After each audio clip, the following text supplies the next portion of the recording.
Continuing on in the Amazon KDP series, let's talk about keyword and category research, because if you want your book more discoverable and found in the right spots, then due diligence should be mission critical for your books on the Amazon platform. Stay tuned. What's happening, folks? I'm just tickled to death. You took a little bit of time out your day to spend a little bit of time with me to talk about my favorite thing, is self-publishing.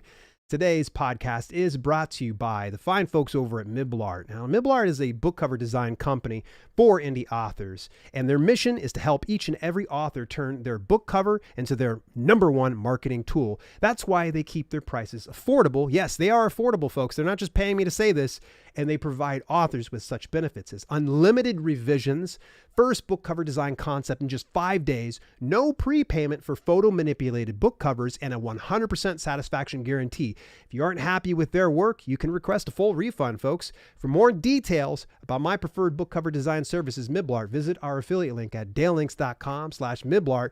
Take 10% off your order with the coupon code DALE10. That's 10, DALE10.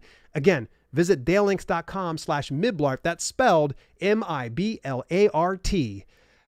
Yeah, let's get on into the keywords and categories. Everybody gets all excited about this when I get ready to talk about it. And I got to tell you, I nerd out about keywords and categories. Here's the importance of keywords and categories. First of all, keywords are the descriptors that best suit your publication so your ideal audience can search and, of course, find your book with little friction. Now, you're probably going, friction? What type of friction? What's going to slow them down? What's going to be the bottleneck here? Well, the friction that you have is essentially the algorithm. Amazon's algorithm. The algorithmic relevance, if you will. Not to be confused with perceived relevance. Now, you might say to me, all right, Dale, I've got a book that is about, I don't know, underwater basket weaving for dolphins. And you know what? I really think that basket weaving dolphins is going to be the keyword that works for me. Okay, thinking that it is relevant to your title is different than what the algorithm determines is relevant to your title. Because how the algorithm works, it's essentially like a sophisticated mathematic formula that a computer tries to figure out what customers want based on previous browse history and buy patterns and people with overlap with those same type of patterns. And so while we can say, yeah, this book is about underwater basket weaving for dolphins, there might be other titles that have a bit more algorithmic relevance.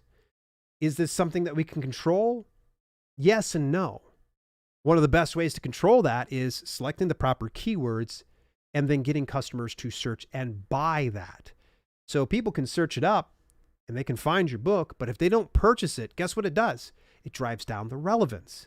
Because Amazon goes and looks at it and goes, no one's buying when they search up underwater basket weaving for dolphins when they look at this particular book, so it's not relevant. Though you might see it as being relevant, the algorithm says otherwise. And sometimes that's the toughest thing. Now, what about the importance of categories? Now, categories are the virtual bookshelves you place your book in. Just a heads up. I'll be using category interchangeably with the phrase browse paths. Now, browse paths essentially means the breakdown of each niche. So think of it like this. They're like a string of categories, subcategories, subcategories of a specific niche that you're in. Now, how browse paths appear on Amazon is on the left-hand side of when you go inside the bestseller list. And it'll typically break down from, like, say, Kindle Store to nonfiction to literature to Werebear, Shapeshifter, romance. And each one of those things break up into a browse path. Browse path, by the way, is an insider term that Amazon uses. Sometimes you can just say categories as well. Now, categories should not be misused to get you a bestseller tag. I know there's some people that used to do this a lot and probably still to this day that they are like, ooh, you know what? My Werebear Shapeshifter romance isn't selling too much. I see this kids book category and it's, I only need one sale to become #1 bestseller. Stupid. It's dumb. Go stand in a corner. All right. Don't put your book into the wrong categories. Miscategorizing your book messes up algorithmic relevance through your also bots as well. So it taints recommendations for customers. So you put your Werebear book over into a kid's book category. Then what's going to happen is Any books that were bought along with that, or that are within that category in some instances, are going to be recommended to those customers.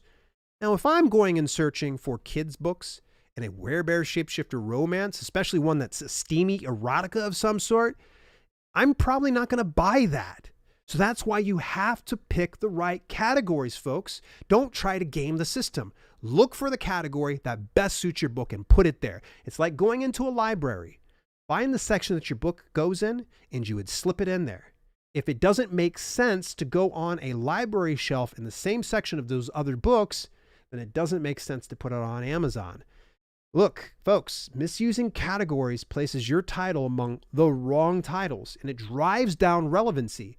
Sure, you win the battle, but I can promise you, you will lose the war, because that's what it comes down to. You're just focused too much on the short-term gains than to realize that there's a long-term game plan to this. All right, let's talk about how do you research the keywords and categories. Now, I'm going to share the fast and easy way at the very end. If you've followed me long enough, you probably heard me talk about it ad nauseum. So it's only going to be just a brief thing at the very end. But we're going to talk about the free method. Now, let's start out with keyword research. The old-fashioned method. It's free. It's great. You can use this, and I continue to use it on occasion, and it'll serve you really well. The very first thing you're going to need to get is a browser plugin called DS Amazon Quick View. Use the free version. You don't need the paid version. I've never used the paid version, and I don't recommend it. Sorry, DS Amazon Quick View. I love you, but not that much. Now, you're going to want to also make sure that you go into your browser, into the settings, and underneath the extensions, you're going to find Amazon Quick View, and you're going to, and it's easy for me to say, you're going to enable it for incognito mode inside your browser, because we're going to go into incognito mode in just a moment. Now, before you do that, you're going to compile a list of potential buzzwords and phrases associated with your book. Not just words that kind of fit the bill. Think about if someone were to stop you and say, in 5 or less words, I want you to tell me what your book is about. Go. Think about it that way. And you're going to just try to describe your book in so many ways. Fiction writers get always hung up on this one. What are some of the tropes that you're using? What's the setting? What's the time? What's the era? What are the character types? Think about all these things that you can kind of put into it. Nonfiction, super simple. What are people's problems? What are the solutions that you're searching for? That's simple. So you're going to select keywords you confidently stand behind as representing your title. All right, don't worry, you're not married to these things. It's just a verbal diarrhea onto a piece of paper that you're just going to go over and use this in just a moment. You're going to go into incognito mode over on your browser. Now, if you're not familiar with how to do incognito mode, you're going to hit Control Shift and the letter N for new when you have the browser already open, and it'll open up. Now, if you don't use Chrome, for instance, then you can always just Google it up. Honestly, it's super simple. Now, go over to Amazon, and you're going to go into the search window. Select Kindle Store or the bookstore, either one of them. Then type a single word. Then let Auto Suggest take over. All you're going to do is don't press enter. Just let that auto suggest. It's going to populate with all these different offers. And you're going to jot down all of the keywords they're offering to you that are suitable to your title. Not all of them are going to be suitable. Be straight up honest with you. Some of them don't work. If you look at something and you go, I don't know, maybe it kind of does. No, if it kind of does, it doesn't. You need to look at that and clearly say, that's a keyword that represents my book. Not it's kinda, you got to not be wishy-washy when you pick these things. And you're going to just keep going through the auto suggest and finding those particular keywords and put it into a separate list. You just rinse and repeat. Just go through until you've got a gigantic list, like 24 as a minimum, as much as say 48 or more. Now, what you're going to do now is you're going to perform the search. Still in incognito mode, all right, of each one of those keyword phrases. The very first thing you're going to want to do, as soon as you hit that enter button, look in the top left-hand corner. You're going to mine the product volume associated with the keyword on Amazon. And it'll say typically 1 out of 16 of 5,000 products or 10,000 products. Now, obviously, the less products that you have associated with the keyword, the better. But there are some instances that doesn't serve you very well. And in those instances, it would be, okay, when you search up the keyword, what are the titles that are being pulled up? What are the products that are being pulled up? Does it make sense for your book to be associated with those particular titles? Because there's been instances where I found a keyword and I'm like, yeah, this is it. I'm going to do it. This is perfect. I got this. And then I open up and I'm like, oh, no, my book does not go with these books. If it doesn't make much sense, don't put it in there. It's much like the categories, but I don't think you're going to get, pinged for that or dinged for that. Pinged. Yeah, maybe they'll ping you for dinging you. But either way, you just want to make sure keywords are going to be a good fit. Now, let's go over into the category research side of things. Now, the old-fashioned method again here, 100% free. What you're going to do is look for your competitors in your niche. Now, if you don't want to call them competitors, you can call them, your peers. It doesn't matter to me. Just go into the niche of the books that closely represent what you're doing. Now, if you're the type of person that goes, I write paranormal romance with some steamy erotica and a side of vegetable soup and all. What is your overarching theme? All right. What is the thing that most embodies your stuff? All right. I get this a lot with authors where they just don't, get specific. You need to be very specific about the type of book that you have. Yes, I write horror fiction, but it also has elements of science fiction in it as well. And it has, later on, probably going to have some level of romance in it and maybe a level of thriller and suspense. But I'm not going to sit here and try to go and put all these different category tags on it. It's horror. That's it. End of story. All right. I know that I've got some genre bending things, but honestly, you need to look at what best represents your title. Look at that niche, study it. You're going to find the books that are within that. Now, the books you're going to go over, visit the product page. You're going to scroll to the product details section. Now, inside the product details section is where we're going to see the browse paths. Now, let's back up just a little bit because I kind of just grazed right on past this. This is the point that I wanted to mention. Why Amazon DS Quick View is so awesome, because sometimes you don't even need to press the product page, because DS Amazon Quick View, when you search up the keywords, it will actually show the product details for each one of the products inside the search, and it will show the browse path. So you'll see those browse paths, or the categories as we've called them, and you're going to click on the hyperlink that goes to that particular browse path to see the Amazon bestseller list for that specific category. Now, what you're going to do is you're going to mind the top 20 books. Just look at them. Look at the covers. Look at the titles. Look at the overall rank inside the Amazon bestseller store. And I want you to think to yourself, and this is an exercise you can try on your own. The very first thing you're going to do is take a screenshot, put it onto a separate document. Now, what you're going to do is I want you to take your book cover, put it at the number one spot. Screw it. Let's think big. Take it and just put it over that number one spot.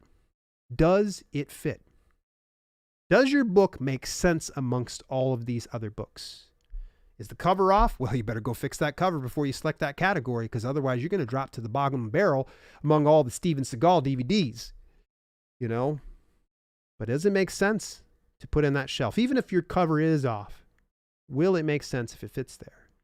Also, can you make enough sales to place in this category and say the top 20 if you're looking to leverage exposure in that category?